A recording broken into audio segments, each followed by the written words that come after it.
Well, as a kid, I grew up on the land with my grandfather had showed me a lot. And it was a lot around, the areas of the hunting, trapping, fishing, gathering medicines in the forest. I always knew that was a part of me. But as I grew up and as I started to go to school, I found myself kind of wondering what that all meant. Who am I and who am I as an Indigenous person? And what does that mean?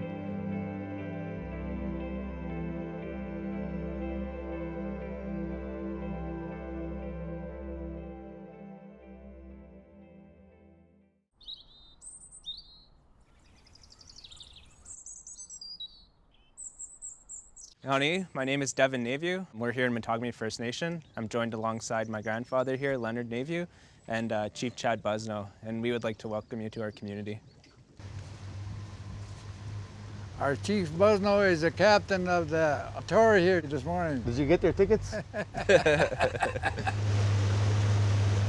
As this being significantly, where all the waters meet, and that's what Mattagami means in our language, there's significant history here because you're coming from upriver right down, and if you follow this river, it actually goes right down to the James Bay coast. And so there was constant travel along these because the elders say that the rivers were the highways. They had flooded this area starting in the early 1920s up until mid-1950s. And they made this the reservoir. This reservoir was established in order to feed the power generating stations down the river.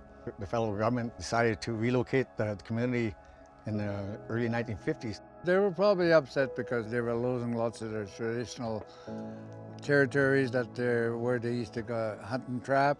It wasn't a negotiation at that time. It was, this is what we're doing, and if you want to keep your heritage and your community together, you better have to sign a treaty, and you'll get this piece of land and you can hunt and fish as long as the water flows and the grass grows and the sun comes out.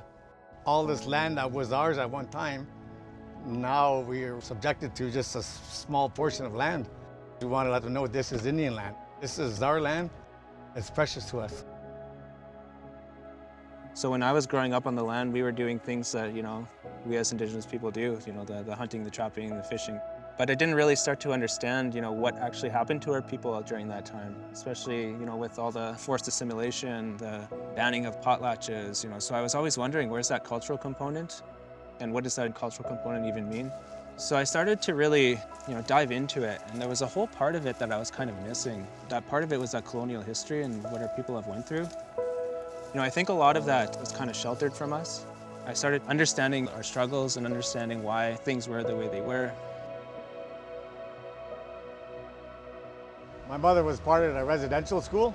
So back in the younger days, before Truth and Reconciliation and all that, the plane used to come in and land and they'd round up the kids and then just ship them off to residential school.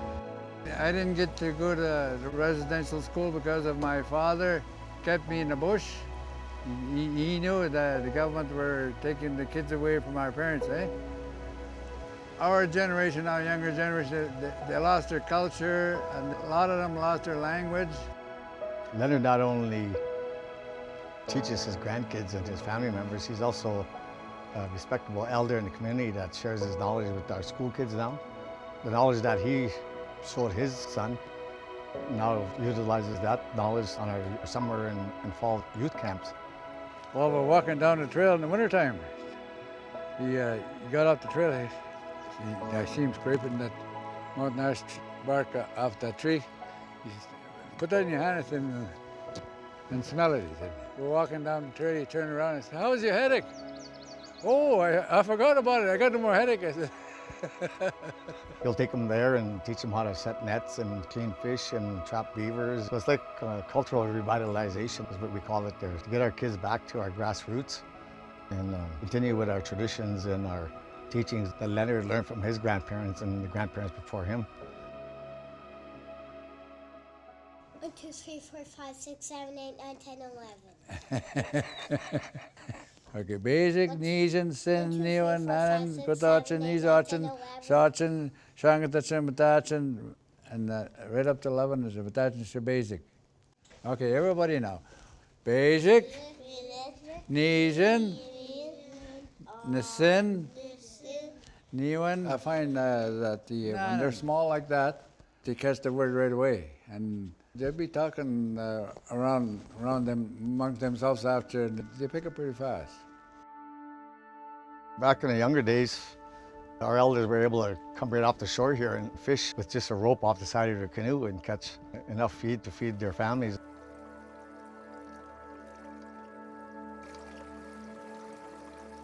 I think it was 12 years ago when we started our fish hatchery. So we got our own walleye hatchery that we incubate about 2 to 3 million eggs a year.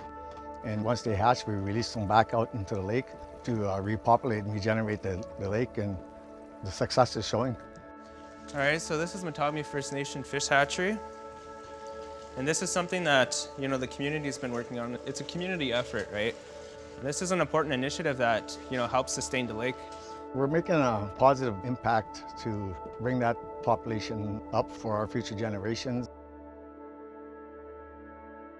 Being one of 7 counselors here, I kind of hold a portfolio now of economic development, finance, and sustainability.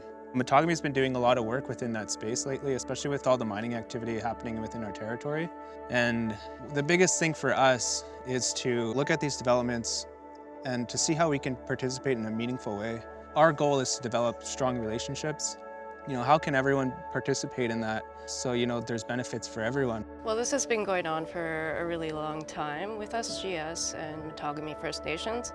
The agreement is essentially sharing to offer opportunities to Mattagami First Nation for employment and for training of their people, and other business opportunities that we can have with ACI specifically. So part of our agreement is that we're going to be offering scholarships. I'm very happy to be involved just because it's terrible what has happened in the past. It's very important to understand the past, because if you don't understand it, you may repeat it. I don't want any of the workers that we have coming in to have any misconceptions of why anything is happening. And I want, just in general, for everybody to have a better understanding of all different cultures, but specifically this one. We do have these agreements within Canada and around the world, and I think that follow-up's really important. Those who would like to be employed and trained by SGS from this community, they have the opportunity to do it. I do live in Mattagami First Nation, so it's important to me because it's closer to home. All my family lives there, so it benefits me to be working there. And on top of it, my band, Mattagami First Nation, is partnered with Cote Gold, and it's exciting. Every community has their own story, right? So when companies are looking to work in communities' traditional territory, I think the first thing they need to do is spend time and develop meaningful relationships within the community itself. We really see that with them, and that's why we're so proud to be a partner of theirs. A big part of what they were trying to do is understand who we are so that, we could transfer these things into the work that we're doing off-site within the projects that we're working on in our territory.